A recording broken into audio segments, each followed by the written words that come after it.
Well, good morning from my shop. Thanks for joining me as we go another step on this console stereo. In fact, the first thing I'm going to do is play some short videos of a couple of problems that were identified by you guys out there in viewerland.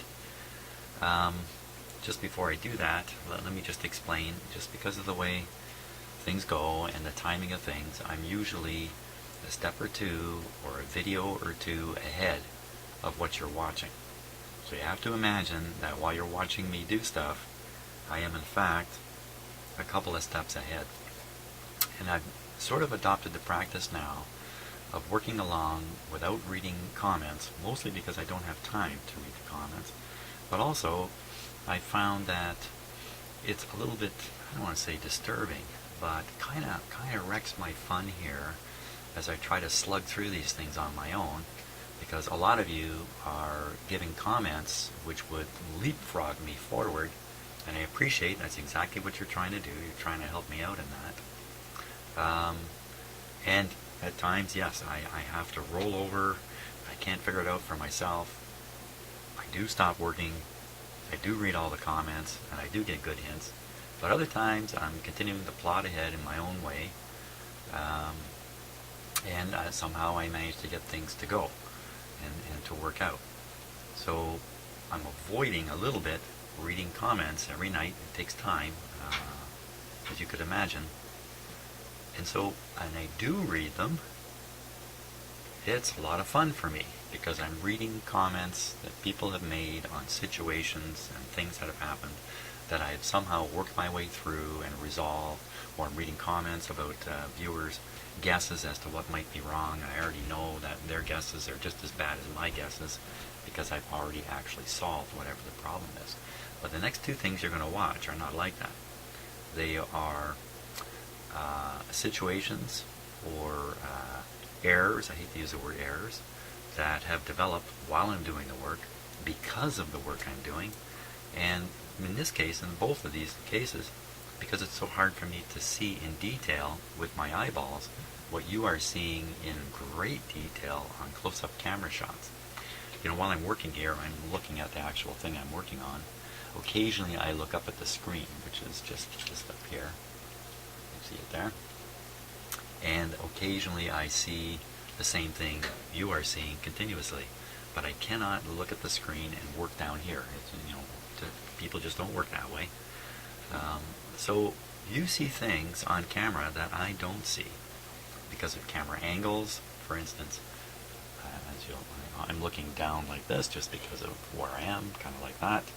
Meanwhile, I can have a camera looking up and see things I can't see with my eyes. So the next two little video clips are two such situations, and I thank you very much for pointing them out to me. And then after you watch those, we'll get back at what I'm going to poke around with, which is I'm curious about these big high wattage resistors. I'm curious about the power supply. I've ignored it to this point, but I think I need to take a closer look at the situation there. So here's some video clips.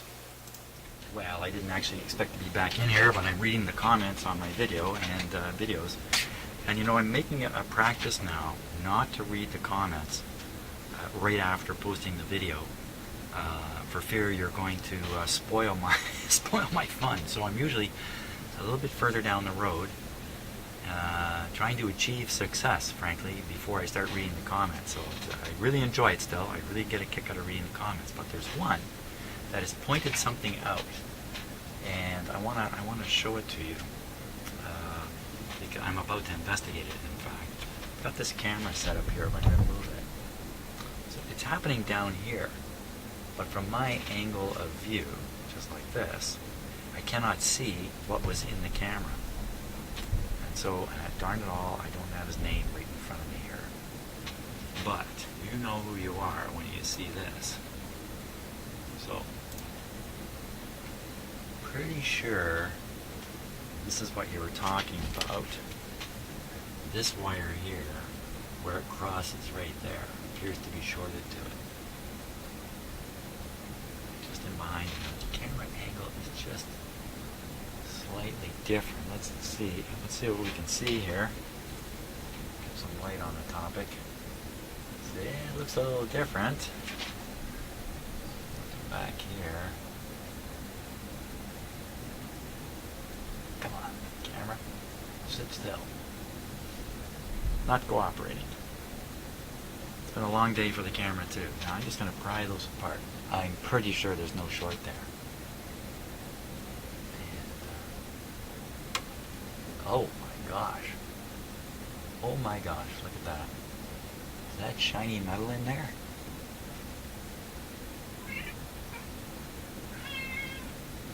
Oh, I probably did that. I probably did that when I made this solder connection here. Look at that, eh? Wow, there's a lesson for me. Number one, never saw it. Never got the angle here. Even though it was on camera, you know, I'm not looking at the camera view quite often. Now, did that really make a short? Wow, that looks like it's worth poking with my meter here. Let's just see. Boy, oh boy, I think somebody just won the cigar tonight. Okay, so I'm gonna just, let's see, here we come. How am I gonna do this? So I'll get on the far end of this wire, down here. There's my lead. Too bad I separated them without testing them. I should have actually tested them. If I get my probe in there. It's a little tricky here.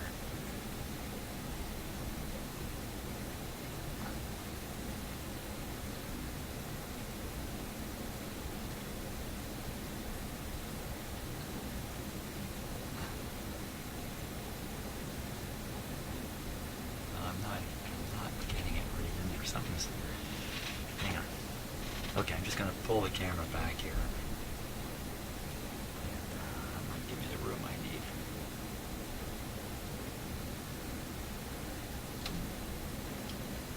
I'm not absolutely sure. I'm getting it in there. Wow, well, it's really, really close. Let me see if I can actually get a look at it. Looks a little smaller when I look with my own eyes. You know what? I think it's... Let me touch the actual contact here. What's going on?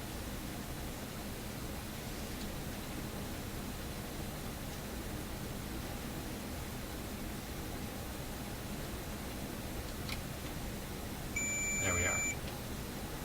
I'm having a really hard time seeing up in there. Well, I'm not getting the short to activate by putting the lead in there, but oh man, I couldn't have gotten any closer. So, cigar is awarded to... I gotta go spot his name here. That would be S.J. Klein 42. Fantastic. You may have saved me on something here. I should have tested it before I separated them. That was a dumb move. But you know what? When I looked at it just now, it did not look shorted. To me, it did not look even sunk into the insulation. So there you go. You're never alone in gym shop. Okay, well maybe I should stop shooting such tight close-ups. Holy smokes, because things are being seen that I'm missing. So I got another one to take a quick close look at it, and it looks like I soldered in. Let's switch to the other camera here. Looks like when I soldered in, I think this cap around this terminal, I left the tail sticking out. And the suggestion is it is shorted, or could be shorting, to the adjacent terminal. Was I telling all those stories when this kind of stuff happened? Let's take a look here. I'm using my camera here to get a good close look at it too. So, oh my gosh, you know, I almost never full screen this stuff while I'm doing it. Right? But I have now. So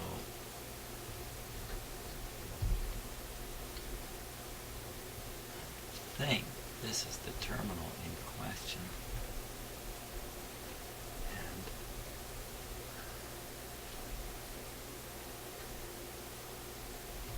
I think I'm looking at the same thing. Now, let's see if I can point to it here with my pointer. Okay, so I think it's this terminal, and there's a tail of wire coming up here. It looks like it's shorting onto this terminal here. Wow, it's probably not, but man, that now it is. Holy smokes. Okay, so I'm being saved by my viewers here. I gotta let go of the camera. The radio's turned off, by the way. They're sharing all these stories about shocks. Yeah, look at that. Man, okay. So, I mean, if you're watching, like, blah, blah, blah. I don't see these things this clearly when I'm doing them. I mean, I don't.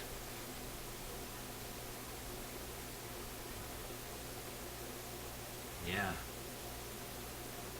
Well, it wasn't shorted, but boy, was it close. Man alive, I gotta do a really good job here because I'm letting everybody see my work in super close up.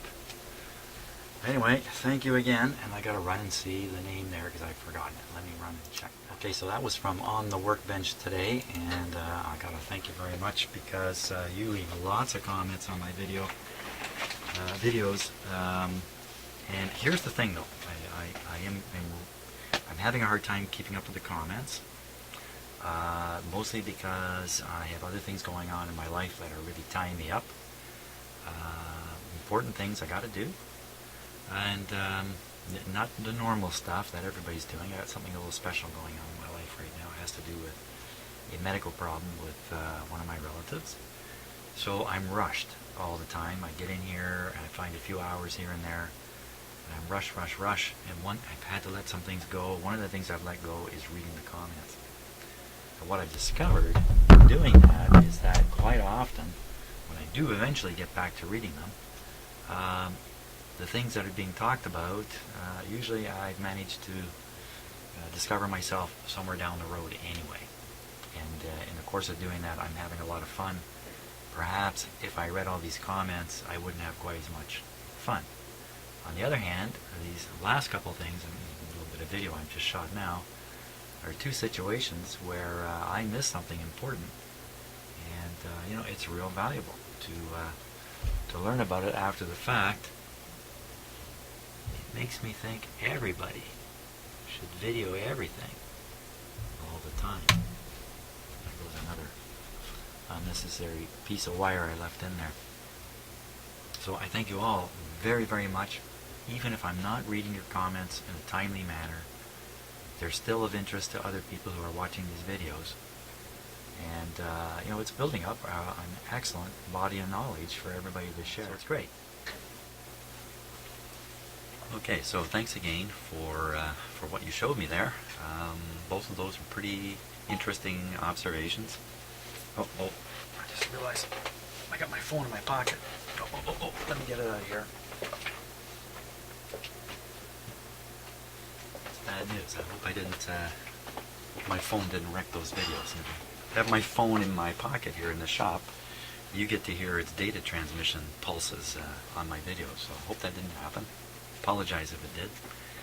I can't go back and undo stuff that I've done. So anyway, I want to check out these resistors here, and I have to admit to you, I actually came in here last night late and checked them. So I already know what I'm going to show you. I don't normally do that. I don't normally do pre-work. I don't normally sort of prepare myself to any large degree before turning on the cameras.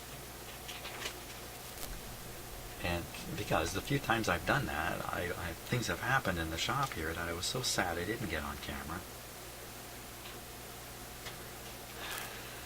Okay, so we have it on ohms now.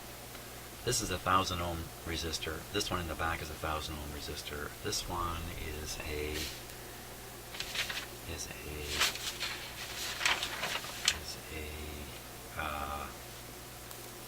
100 100 ohm resistor, if memory serves me right. So this one is, if you remember, I did do a temperature reading over here. It was pretty hot. I filed that away in my head as something to look further into because it seemed to be too hot. And this resistor is darkened here in the corner. I don't think you can necessarily see that on the long camera shot. And the writing is gone from it. These guys do usually get pretty warm. I don't really like how they've packed them, these two in particular, so close together. And they really should be spread just a little further apart because of the mutual heating effect. But let's take some readings. So we'll start with this guy in the back here. This one back here. These high wattage resistors, of course, are part of the power supply.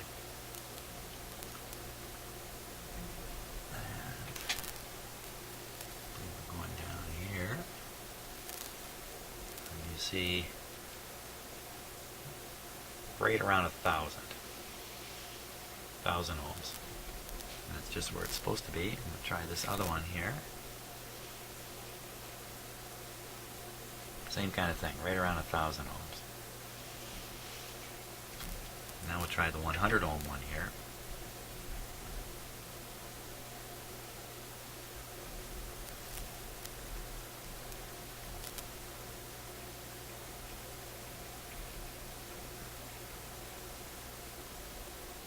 More than 2,000 ohms. It's a little hard to believe, in fact.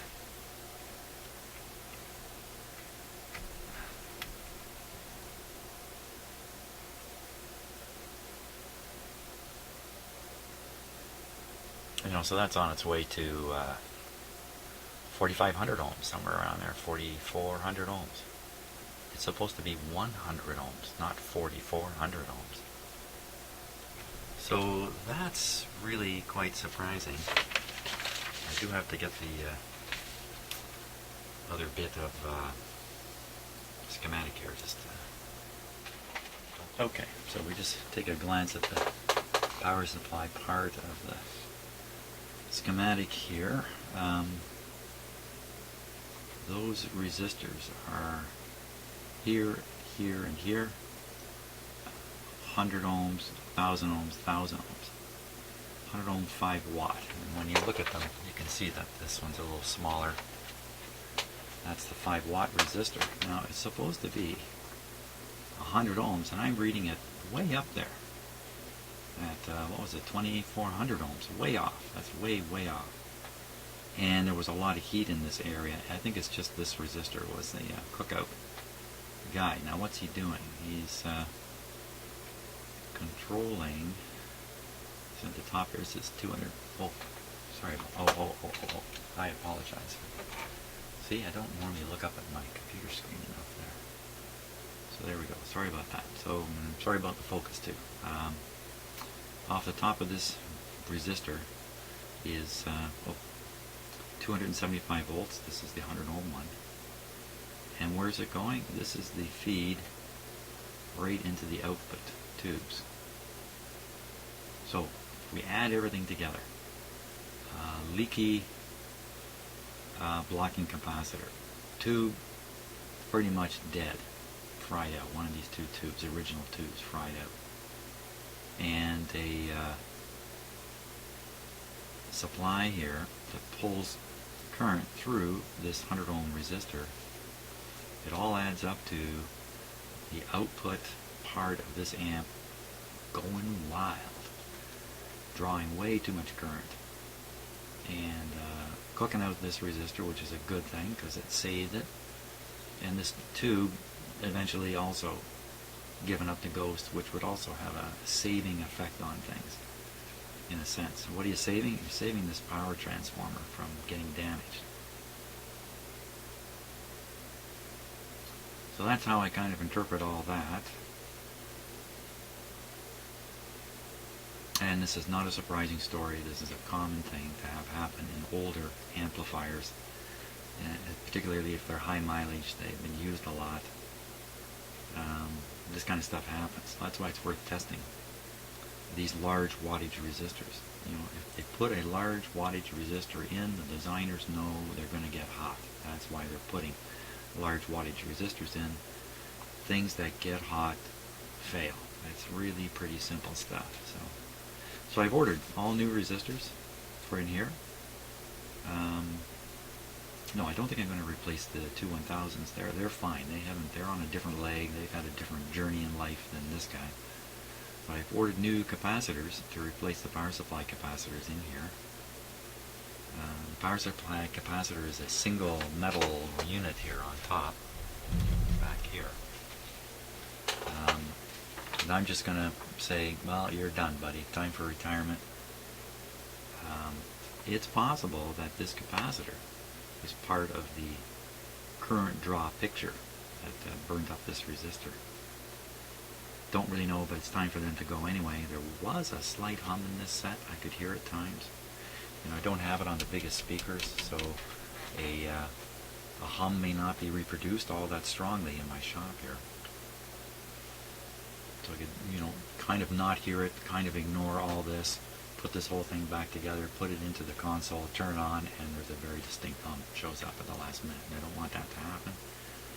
Plus, if these parts haven't given out at this point, they potentially will be giving out down the road, particularly if this unit goes back into regular operation. It sounds like it probably will.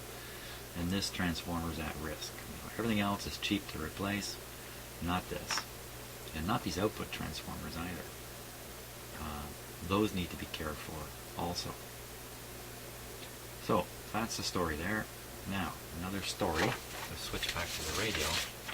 It's another resistor that I think is worth checking. A lot of these designs have a lot of 1K resistors in them. So here's one here, here's one here, here's one here. And these resistors are usually in the circuit where the B plus is heading off to the tubes. And if you have a problem in the tube and draws too much current for some reason, often these resistors are the thing that take the heat, so to speak. So it's worth spotting these. They're easy to spot, and testing them to see if any of them are way off. If they're way off, you ask yourself, well, what has happened? Has something happened? Maybe you explore the tube circuitry a little more. Occasionally I find these guys burned right out. And the other thing too is if they really are 1K resistors, by testing the voltage drop across them, you can determine the current flow in this leg of the circuit very easily. So I think those are the reasons why engineers tend to put these 1000 ohm resistors in here. Could be other reasons too. And whatever the reason is, they are worth checking. So let's do some. I think that'll be the last part of my work here. I've got to run off and do other things. So I've got this set on 2K. Not that it really matters. Let's just check the 0 on it. It's pretty good. And I'm looking in for brown, black, red. So here's one right here. I don't know where it is in the circuit. Just take a look. Okay, about 1000. That's good. Brown, black, red. Here's another one. About 1000. That's fine. Here's another one down here. I'm testing them right in the circuit, so well, okay. The resistor can read lower than its value because there's alternate current paths. So I'm reading more than just a resistor, but it can't read higher because of that. It can only read lower. So if it's reading higher, that's the resistor itself. So there's one. Now that's quite a bit higher, 1300. That's enough to throw things off. If you remember, I did that quick B plus test through here, and I got highs and lows. Didn't quite match the schematic. The lows could be caused by some of these resistors being off. Why the resistor is off is another question entirely. Could just be it's off because it felt like it, or it's off because something overheated it. There's another one here. Let's try this one.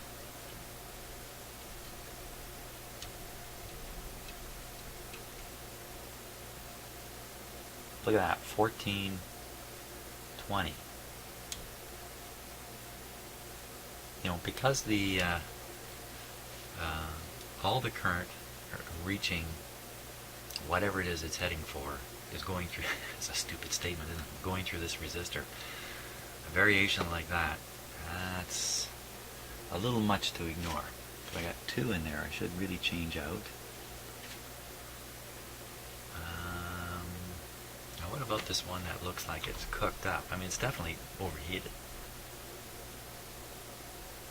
It's not too good either, 1200.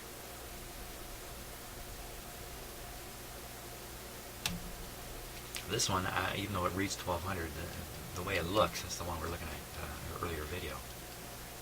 This one's very suspicious that there's something more going on with the tubes. The tube drawing too much current, or some other component shorting out, capacitors shorting out. Bearing in mind this guy works, and I don't have an easy way to measure its performance against what it's supposed to do. I just turn it on and listen to it like anybody would. It's easy to overlook this stuff. I'm sure I have in the past. So I'm not going to make the replacements now.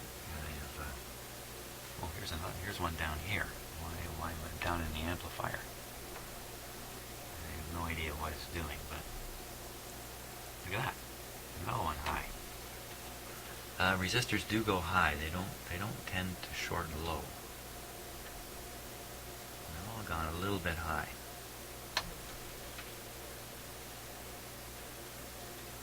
And I think it's mostly because these resistors are carrying a fair current. They're working fairly hard, these 1000 ohm resistors. So they're probably running a little bit warm. Many of the other resistors are not going to get hot at all from their own current flow. They might get heated from adjacent things, like a tube and that. But these guys are a little different. They're hard-working little resistors. So worth changing quite a few of those. Son of a gun! I ordered my resistors yesterday. I hope I got a bunch of thousands around here. Thousands that are real thousands. Okay, so that's what's going to be the topic of the next video. Thank you so much for watching, and see you on the next one.